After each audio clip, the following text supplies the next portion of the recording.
ನಮಸ್ಕಾರ. Info with Swati ಚಾನೆಲ್ಗೆ ಆತ್ಮೀಯವಾದ ಸುಸ್ವಾಗತ. SIR ಈ ಫಾರಂ ನ ಫಿಲ್ ಮಾಡೋದ್ರ ಬಗ್ಗೆ ಎಲ್ಲರಿಗೂ ಸಾಕಷ್ಟು ಕನ್ಫ್ಯೂಷನ್ಸ್ ಗಳಿದೆ. ಈಗ ನಾವ್ ಏನೇ ಹೇಳ್ಬೋದು, ಬಟ್ ಆ ವಿಡಿಯೋ ನೋಡಿನೂ ಫಿಲ್ ಮಾಡೋರ್ಗೆ ಇನ್ನೂ ಒಂದಷ್ಟು ಕನ್ಫ್ಯೂಷನ್ಸ್ ಗಳು ಕ್ರಿಯೇಟ್ ಆಗುತ್ತೆ.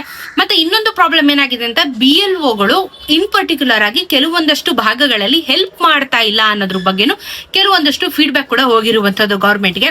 ಯಾಕಂದ್ರೆ BLOಗೆ ಮಾತ್ರ ಗೊತ್ತಿರುವಂತದ್ದು ಕರೆಕ್ಟ್ ಆಗಿ ಫಾರಂ ನ ಯಾವ ರೀತಿ ಫಿಲ್ ಮಾಡಬೇಕು, 2002ರ ಪಟ್ಟಿನ ಯಾವ ರೀತಿ ತೆಗೆದಿ ಅದರಲ್ಲಿ ಹುಡುಕಿ ಅದರಲ್ಲಿ ಏನ್ ಡೀಟೇಲ್ಸ್ ನಾವು ಹಾಕ್ಬೇಕು ಅನ್ನೋದನ್ನ ಆಕ್ಚುಲಿ ಅವರು ಗೈಡ್ ಮಾಡಬೇಕು. ಬಟ್ ಇಲ್ಲಿ ಏನಾಗಿದೆ ಅಂತಂದ್ರೆ, ಅವ್ರ ದಿನಕ್ಕೆ 150-200 ಅಪ್ಲಿಕೇಶನ್ಸ್ ಫಾರಂ ಗಳನ್ನ ಡಿಸ್ಟ್ರಿಬ್ಯೂಟ್ ಮಾಡ್ತಾ ಇರೋ ಕಾರಣ ಅವ್ರ ಅದನ್ನ ಕೊಟ್ಟಿ ಹೋಗೋಷ್ಟೊತ್ತಿಗೆ ಅವ್ರಿಗೂ ಸಮಯ ಆಗುತ್ತೆ. ಅದನ್ನ ಹೋಗಿ ಮತ್ತೆ ಅವ್ರು ಇಷ್ಟೆಲ್ಲ ಡೇಟಾಗಳನ್ನ ನಾವು ಕೊಟ್ಟಿದೀವಿ ಅಂತ ಅವ್ರ ವೆಬ್ಸೈಟ್ ಅಲ್ಲಿ ಅಪ್ಲೋಡ್ ಮಾಡಬೇಕು ರಾತ್ರಿ ಆದ್ರೆ. ಸೊ ಈ ರೀತಿ ಸಮಸ್ಯೆಗಳು ಅವ್ರಿಗೂ ಇರೋದ್ರಿಂದ ಇದನ್ನ ಕರೆಕ್ಟ್ ಆಗಿ ಕನ್ವೆ ಮಾಡೋದಕ್ಕೆ ಆಗ್ತಾ ಇಲ್ಲ. ಮತ್ತೆ ಏನ್ ಅಪ್ಲಿಕೇಶನ್ ಫಾರಂ ಅಲ್ಲಿ ಫಿಲ್ ಮಾಡಬೇಕು ಅನ್ನೋದ್ರ ಬಗ್ಗೆ ಕರೆಕ್ಟ್ ಆಗಿ ಜನಕ್ಕೆ ಮಾಹಿತಿ ತಲುಪ್ತಾ ಇಲ್ಲ ಅನ್ನೋದ್ರ ಬಗ್ಗೆ ಒಂದು ಫೀಡ್ಬ್ಯಾಕ್ ಹೋಗಿರೋ ಕಾರಣ ಇನ್ನು ಮುಂದೆ ನಿಮಗೆ ಒಂದು ರಿಲ್ಯಾಕ್ಸಿಂಗ್ ಸುದ್ದಿನ ಇವಾಗ ಸರ್ಕಾರದಿಂದ ಅನೌನ್ಸ್ ಮಾಡಿದ್ದಾರೆ. ಈ ವಿಚಾರ ಏನು ಅನ್ನೋದ್ರ ಬಗ್ಗೆ ವಿಡಿಯೋದಲ್ಲಿ ಹೇಳ್ತೀನಿ. ಚಾನಲ್ ಸಬ್ಸ್ಕ್ರೈಬ್ ಮಾಡ್ಕೊಂಡು ವಿಡಿಯೋನ ಕಂಟಿನ್ಯೂಸ್ ಆಗಿ ವಾಚ್ ಮಾಡಿ, ಸ್ಕಿಪ್ ಮಾಡಕ್ ಹೋಗ್ಬೇಡಿ.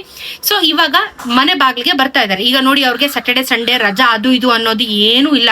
ಪಾಪ ಅವ್ರು ಫುಲ್ 7 days ವರ್ಕ್ ಮಾಡ್ಲೇಬೇಕಾಗಿರುವಂತ ಪರಿಸ್ಥಿತಿ ಬಂದಿದೆ. ಸೊ ಇವಾಗ ಏನ್ ಮಾಡ್ತಾ ಇದ್ದಾರೆ ಅಂತ ಅಂದ್ರೆ, ಎಲ್ಲಾ BLOಗಳಿಗೂ ಸ್ಯಾಟರ್ಡೆ ಸಂಡೇ ಒಂದು ಕ್ಯಾಂಪ್ ನ ಹಾಕ್ಬೇಕು ಅಂತ ಹೇಳ್ಬಿಟ್ಟು ಈಗ ಅನೌನ್ಸ್ಮೆಂಟ್ ನ ಮಾಡಿ ಅದಕ್ಕೆ ಆಲ್ರೆಡಿ ಆದೇಶನ ಹೊರಡಿಸಿದ್ದಾರೆ. ಸೊ ಈ ಕ್ಯಾಂಪ್ ನ ಎಲ್ಲಿ ಮಾಡ್ತಾರೆ, ಇದನ್ನ ಯಾರು ನೋಡ್ಕೊಂತಾರೆ, ಎಷ್ಟೊತ್ತಿಂದ ಎಷ್ಟೊತ್ತವರೆಗೂ ಇರ್ತಾರೆ, ನಮಗೆ ಯಾವ ರೀತಿ ಸಹಾಯ ಮಾಡ್ತಾರೆ, ಇದಕ್ಕೆಲ್ಲ ಪ್ರಶ್ನೆಗಳಿಗೆ ಈಗ ನಮ್ಮ ಒಂದು ಏರಿಯಾದಲ್ಲಿ ಕಾಪರೇಟರ್ ಇರ್ತಾರೆ. ಈ ಕಾಪರೇಟರ್ ಅಥವಾ MLAಗಳು ಇರ್ತಾರೆ. ಈ MLAಗಳು ಇದನ್ನ ನಿರ್ಧಾರ ಮಾಡ್ಬೇಕಾಗುತ್ತೆ. ನಿರ್ಧಾರ ಮಾಡಿ BLOಗಳನ್ನ ಈ ಒಂದು ಏರಿಯಾದಲ್ಲಿ ಇಷ್ಟು ಜನ ವೋಟರ್, ಇವಾಗ ನೋಡಿ ನಮ್ಮ ಏರಿಯಾಗ ಬಂದ್ರು, ಪಕ್ಕದ ರೋಡಲ್ಲಿ ಇರ್ತಾರೆ, ಇಲ್ಲ ಆ ಕಡೆ 3ನೇ ರೋಡಲ್ಲಿ ಇರ್ತಾರೆ, ಇಲ್ಲೇ ಇರ್ತಾರೆ, ಅವ್ರು ಎಲ್ಲೂ ಹೋಗಲ್ಲ. ಇಲ್ಲಿ ಪಕ್ಕದ ರೋಡು ಹಂಗೆ ಏನ್ ಗೊತ್ತಾ, ಅಪ್ಲಿಕೇಶನ್ ಕೊಟ್ಟಿರೋದಲ್ಲ, ಅವ್ರು ಬಂದು ವಾಪಸ್ ಈಸ್ಕೊಳ್ಳಬೇಕಲ್ವಾ, ಇಲ್ಲೇ ಸುತ್ತಮುತ್ತನೇ ಇರ್ತಾರೆ. ಸೊ ಇವಾಗ MLAಗಳು ಅಥವಾ ಕಾಪರೇಟರ್ಗಳು ಏನ್ ಮಾಡ್ತಾ ಇದ್ದಾರೆ ಅಂತ ಹೇಳಿದ್ರೆ, ಅಂಗನವಾಡಿ ಹತ್ರ ಮೆಜಾರಿಟಿ, ಒಂದು 80% ಮೆಜಾರಿಟಿಯಲ್ಲಿ ಅಂಗನವಾಡಿ ಹತ್ರ ಈ ಒಂದು ಕ್ಯಾಂಪ್ ಗಳನ್ನ ಮಾಡ್ಬೇಕು ಅಂತ ಹೇಳಿ ಡಿಸೈಡ್ ಮಾಡಿದ್ದಾರೆ. ಯಾಕಂದ್ರೆ ಎಲ್ಲರಿಗೂ ಗೊತ್ತಿರುತ್ತೆ, ಏರಿಯಾಲಿ ಅಂಗನವಾಡಿ ಇರೋದು, ಎಲ್ಲಾ ಏರಿಯಾದಲ್ಲೂ ಅಂಗನವಾಡಿ ಇರುತ್ತೆ. ಆಮೇಲೆ ಇನ್ನೊಂದು ಆಪ್ಷನ್ ಏನು ಅಂತಂದ್ರೆ, ಪೋಲಿಂಗ್ ಸ್ಟೇಷನ್ಗಳು. ಇವಾಗ ಗವರ್ಮೆಂಟ್ ಸ್ಕೂಲ್ ಆಗಿರ್ಬೋದು ಅಥವಾ ಕಾಲೇಜ್ಗಳಾಗಿರ್ಬೋದು, ನೀವು ಲಾಸ್ಟ್ ಇಯರ್ ಎಲ್ಲಿ ವೋಟ್ ಹಾಕಿದ್ರಿ ಆ ಒಂದು ಸ್ಟೇಷನ್ ನಿಮಗೆ ಗೊತ್ತಿರುತ್ತೆ, ಪೋಲಿಂಗ್ ಸ್ಟೇಷನ್ ಗೊತ್ತಿರುತ್ತೆ. ಸೊ ಒಂದು ಅಂಗನವಾಡಿ ಇಲ್ಲ ಅಂತಂದ್ರೆ ಪೋಲಿಂಗ್ ಸ್ಟೇಷನ್ ಹತ್ರ ಈ ಒಂದು ಕ್ಯಾಂಪ್ ನ ಹಾಕ್ಬೇಕು ಅನ್ನೋದ್ರ ಬಗ್ಗೆ ವಿಚಾರನ ಕ್ಲಿಯರ್ ಆಗಿ ಮಾಡಿದ್ದಾರೆ. ಸ್ಯಾಟರ್ಡೆ ಸಂಡೇ ಬೆಳಗ್ಗೆ 11 ಗಂಟೆಯಿಂದ ಸಂಜೆ 5 ಗಂಟೆವರೆಗೂ ಎಲ್ಲಾ BLOಗಳು ಆ ಪರ್ಟಿಕ್ಯುಲರ್ ಏರಿಯಾದಲ್ಲಿ ಯಾರೆಲ್ಲ ಡಿಸ್ಟ್ರಿಬ್ಯೂಷನ್ ಮಾಡ್ತಾ ಇದ್ದಾರೆ, ಇವಾಗ ಗೊತ್ತಿರುತ್ತೆ ನಿಮ್ಗೆ, ಆಲ್ರೆಡಿ ಅಪ್ಲಿಕೇಶನ್ ಫಾರ್ಮ್ ಸಿಕ್ಕಿರುತ್ತೆ. ಈ BLOಗಳು ಏನ್ ಮಾಡ್ತಾ ಇದ್ದಾರೆ, ಅವರು ಒಂದು 4-5 ಜನ ಇರ್ತಾರಲ್ವಾ ಗ್ರೂಪ್ ಅಲ್ಲಿ, ಅವರೆಲ್ಲರೂ ಒಂದು ಟೇಬಲ್ ಹಾಕೊಂಡು ಅಲ್ಲಿ ನಿಮಗೋಸ್ಕರ ವೇಟ್ ಮಾಡ್ತಾ ಇರ್ತಾರೆ. ನಿಮ್ಗೆ ಫಾರಂ ಇನ್ನೂ ಸಿಕ್ಕಿಲ್ಲ ಅಂತಂದ್ರೆ ಅಲ್ಲೇ ಹೋಗಿ ಕಲೆಕ್ಟ್ ಮಾಡ್ಕೋಬಹುದು. ಅಪ್ಲಿಕೇಶನ್ ಅನ್ನ ಯಾವ ರೀತಿ ಫಿಲ್ ಮಾಡಬೇಕು ಅಂತ ಹೇಳ್ಬಿಟ್ಟು ನಿಮಗೆ ಅಲ್ಲಿ ತಿಳಿಸಿ ಕೊಡ್ತಾರೆ. ಸೊ ಇವಾಗ 2002 ವೋಟರ್ ಲಿಸ್ಟ್ ನ ತೆಗಿಬೇಕು. ಕೆಲವ್ರದ್ದು ವೋಟರ್ ಲಿಸ್ಟ್ ಅಲ್ಲಿ ಇದೆ, ಕೆಲವ್ರದ್ದು ವೋಟರ್ ಲಿಸ್ಟ್ ಅಲ್ಲಿ ಇಲ್ಲ. ಇದೆಲ್ಲದಕ್ಕೂ ಸಮಸ್ಯೆಗಳಿಗೆ ಅವರು ಸೊಲ್ಯೂಷನ್ ನ ಕೊಡ್ತಾರೆ. ಕೆಲವೊಂದು ಕಡೆ ಆಧಾರ್ ಕಾರ್ಡ್ ನ ಜೆರಾಕ್ಸ್ ಕೂಡ ತಗೊಂತಾ ಇದ್ದಾರೆ. ಆಸ್ ಪರ್ ಮಿನಿಸ್ಟರ್ ಹೇಳಿರೋ ಪ್ರಕಾರ ನಾವ್ ಯಾವ್ದೇ ಡಾಕ್ಯುಮೆಂಟ್ಸ್ ನ ಕಲೆಕ್ಟ್ ಮಾಡ್ತಾ ಇಲ್ಲ ಅಂತ ಹೇಳಿದ್ದಾರೆ. ಬಟ್ ಕೆಲವೊಂದು ಕಡೆ ಆಧಾರ್ ಕಾರ್ಡ್ ನ ಒಂದು ರೆಫರೆನ್ಸ್ ಆಗಿ ಕಲೆಕ್ಟ್ ಮಾಡ್ತಾ ಇದ್ದಾರೆ, ಜೆರಾಕ್ಸ್ ಕಾಪಿನ, ಒರಿಜಿನಲ್ ಅಲ್ಲ. ಅದನ್ನ ನೋಡ್ಕೊಳ್ಳಿ, ಅದು ಡಿಪೆಂಡ್ ಆಗುತ್ತೆ. ಅದು ಹೆಂಗೆ ಅಂತಂದ್ರೆ, ತಂದೆ ತಾಯಿಗೆ ಜಾಸ್ತಿ ಬರ್ತಾ ಇಲ್ಲ, ಕೇಳ್ತಾ ಇಲ್ಲ. ಯಾಕಂದ್ರೆ ಅವರು 2002 ಅಲ್ಲಿ ವೋಟ್ ಹಾಕಿರ್ತಾರೆ. ಈಗ ನಮ್ಮಂತ ಯೂತ್ಸ್ ಗಳು ನಾವು ವೋಟ್ ಹಾಕಿರ ಅಂದ್ರೆ 2002 ಅಲ್ಲಿ ನಾವು ಎಲಿಜಿಬಲ್ ಇರೋದಿಲ್ಲ, ನಮ್ಮ ಡೀಟೇಲ್ಸ್ ನ ಹಾಕಕ್ಕಾಗಲ್ಲ. ಅಲ್ಲಿ ನಾವು ಪೇರೆಂಟ್ಸ್ ಡೀಟೇಲ್ಸ್ ನ ಹಾಕಿದಾಗ ನಮ್ಮ ಆಧಾರ್ ಕಾರ್ಡ್ ನ ರೆಫರೆನ್ಸ್ ಆಗಿ ಕೇಳ್ತಾ ಇದ್ದಾರೆ. ಅದು ಎಲ್ಲರೂ ಕೇಳ್ತಾರೋ ಅಥವಾ ಕೆಲವೊಂದಷ್ಟು ಜನ ಮಾತ್ರ ಕೇಳ್ತಾ ಇದಾರೆ ಅನ್ನೋದು ನೀವು ಕ್ಲಾರಿಫೈ ಮಾಡ್ಕೊಳ್ಳಿ. ಬಿಕಾಸ್ ನಂದು ಆಧಾರ್ ಕಾರ್ಡ್ ಜೆರಾಕ್ಸ್ ಕಾಪಿ ಇಸ್ಕೊಂಡಿದ್ದಾರೆ. ಸೊ ನಂದು ಕಂಪ್ಲೀಟ್ ಫಾರಮ್ ಫಿಲ್ ಆಗಿದೆ. ನಾನು ನಿಮ್ಗೆ ಏನು ವಿಡಿಯೋದಲ್ಲಿ ತೋರಿಸಿದೆ ಅದೇ ರೀತಿ ಫಿಲ್ ಮಾಡೋದು.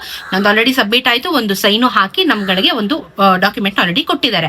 ಜುಲೈ 1ನೇ ತಾರೀಕಿನ ಮೇಲೆ ಇದು ಅಫಿಷಿಯಲ್ ಆಗಿ ಎಲ್ಲರೂ ಅಂದ್ರೆ ಗವರ್ಮೆಂಟ್ ಎಲ್ಲರಿಗೂ ಸಬ್ಮಿಟ್ ಮಾಡಿದ್ಮೇಲೆ, ಯಾರ್ಯಾರು ಸಬ್ಮಿಟ್ ಮಾಡಿಲ್ಲ, ಯಾರ್ಯಾರಿಗೆ ಇನ್ನೂ ಫಾರಂ ಬಂದಿಲ್ಲ ಅವ್ರಿಗೆ ನೋಟಿಸ್ ಬರುತ್ತೆ. ಸೊ ಹಾಗಾಗಿ ಈ ಸ್ಯಾಟರ್ಡೆ ಸಂಡೇ, ಬರೀ ಈ ಸ್ಯಾಟರ್ಡೆ ಸಂಡೇ ಮಾತ್ರನ ಇಲ್ಲ, ಈ ಕಂಪ್ಲೀಟ್ಲಿ ಸ್ಯಾಟರ್ಡೆ ಸಂಡೇ ಏನ್ ಬರುತ್ತೆ ಜುಲೈ ಮೊದಲನೇ ಫಸ್ಟ್ ವೀಕ್ ಒಳಗೆ ತನಕನು Saturday Sunday, every Saturday Sunday ನಿಮ್ಗೆ ಈ ಕ್ಯಾಂಪಿಂಗ್ ನ ಮಾಡ್ತಾ ಇದ್ದಾರೆ. ಈ ಕ್ಯಾಂಪೇನ್ಗೂ ನೀವು ಹೋದ್ರೆ ನಿಮಗೆ ಎಲ್ಲಾ ರೀತಿ ಸಹಾಯನ ಮಾಡ್ಕೊಡ್ತಾರೆ, ಎಲ್ಲಾನು ಹೇಳ್ಕೊಡ್ತಾರೆ. ಅವ್ರ ಮುಂದೆ ಅಪ್ಲಿಕೇಶನ್ ಫಾರಂ ನ ಫಿಲ್ ಮಾಡಬಹುದು. ಸಿಂಪಲ್ ಆಗಿ ನೀವು ಡಾಕ್ಯುಮೆಂಟ್ಸ್ ಏನ್ ತಗೊಂಡೋಗ್ಬೇಕು ಅಂತ ಹೇಳ್ತೀನಿ. 2 ಪಾಸ್ಪೋರ್ಟ್ ಸೈಜ್ ಫೋಟೋ ತಗೊಂಡೋಗಿ ರೆಡಿ ಇಟ್ಕೊಳ್ಳಿ.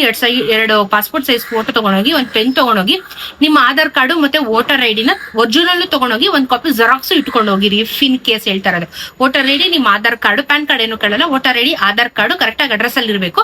ಸೊ ಅದನ್ನ ತಗೊಂಡೋಗಿ ನಿಮ್ಗೆ ಅವರು ಹೆಲ್ಪ್ ಮಾಡಿ ಕೊಡ್ತಾರೆ. ಬಟ್ ಫೋಟೋ ಮಾತ್ರ ಕಂಪಲ್ಸರಿ. ನೀವು ಆಧಾರ್ ಕಾರ್ಡ್ ನೀವು ಫೋನಲ್ಲಿ ಇದೆ ಅದನ್ನ ನೋಡ್ಕೊಂಡೆ ನಾನು ಬರಿಬಹುದು ಅಂದ್ರೆ ಓಕೆ, ಬಟ್ ಫೋಟೋ ನೀವು ಸಬ್ಮಿಟ್ ಮಾಡ್ಲೇಬೇಕು. 2 ಸ್ಟಾಂಪ್ ಸೈಜ್ ಫೋಟೋ ನೀವು ಕೊಡ್ಲೇಬೇಕಾಗುತ್ತೆ, ಅಂಟಿಸ್ಬೇಕಾಗುತ್ತೆ. ಸೊ ಪ್ರತಿಯೊಂದು ಅಲ್ಲೇ ಇಟ್ಕೊಂಡಿರ್ತಾರೆ. ಸೊ ಆರಾಮಾಗಿ ನೀವು ಹೋಗಿ ಸ್ಯಾಟರ್ಡೆ ಸಂಡೇ ನಿಮ್ಗೆ BLOಗಳು ಜೊತೆಗೆ ಅವ್ರಿಗೆ ಇರುವಂತ ಒಂದಷ್ಟು ಜನಕ್ಕೆ ಯಾರಿಗೆ ಗೈಡ್ ಮಾಡಿರ್ತಾರೆ ಅಪ್ಲಿಕೇಶನ್ ಯಾವ ರೀತಿ ಫಿಲ್ ಮಾಡಬೇಕು ಅಂತ, ಪ್ರತಿಯೊಬ್ರು ಅಲ್ಲಿ ಕೂತಿರ್ತಾರೆ. ನೀವು ಸಹಾಯ ತಗೊಂಡು ಫಾರಂ ನ ಫಿಲ್ ಮಾಡಿ ಅಲ್ಲೇ ಕೊಟ್ಬಿಟ್ಟು ಬಂದ್ಬಿಡಿ. ಸೊ ಇದಿಷ್ಟು ವಿಚಾರ ಎವ್ರಿ ಸ್ಯಾಟರ್ಡೆ ಸಂಡೇ ಈ ಒಂದು SIR ಕಂಪ್ಲೀಟ್ ಮುಗಿಯೋವರೆಗೂ ನಡೆಯುತ್ತೆ. ನೀವು ವಿಸಿಟ್ ಮಾಡಿ, ನಿಮ್ಮ ಒಂದು ನಿಯರೆಸ್ಟ್ ಪೋಲಿಂಗ್ ಸ್ಟೇಷನ್ ಇಲ್ಲ ಅಂದ್ರೆ ಅಂಗನವಾಡಿ 2 ಜಾಗದಲ್ಲಿ ಇರ್ತಾರೆ. ವಿಸಿಟ್ ಮಾಡಿ ಫಾರಂ ನ ಫಿಲ್ ಮಾಡ್ಬಿಡಿ. ಈಸಿ ಆಗಿರುತ್ತೆ. ಆನ್ಲೈನ್ ಅಲ್ಲಿ ಕುತ್ಕೊಂಡು ನೋಡಿ ಅದ್ ಹೆಂಗೆ ಇದಂಗೆ ಅನ್ನೋ ಕನ್ಫ್ಯೂಷನ್ಗಿಂತ ಇದು ಬೆಸ್ಟ್ ಬೆಟರ್ ಐಡಿಯಾ ಅಂತ ಅನ್ಸುತ್ತೆ. ಸದ್ಯಕ್ಕೆ ಇದಿಷ್ಟು ಅಪ್ಡೇಟ್ ಇದೆ. ನಿಮ್ಗೆ ಏನೇ ಡೌಟ್ ಇದ್ರು ಕಾಮೆಂಟ್ ಅಲ್ಲಿ ತಿಳಿಸಿ ಉತ್ತರ ಕೊಡ್ತೀನಿ. ಸಿಗೋಣ ಇನ್ನೊಂದಷ್ಟು ವಿಡಿಯೋಲಿ. ನಮಸ್ಕಾರ.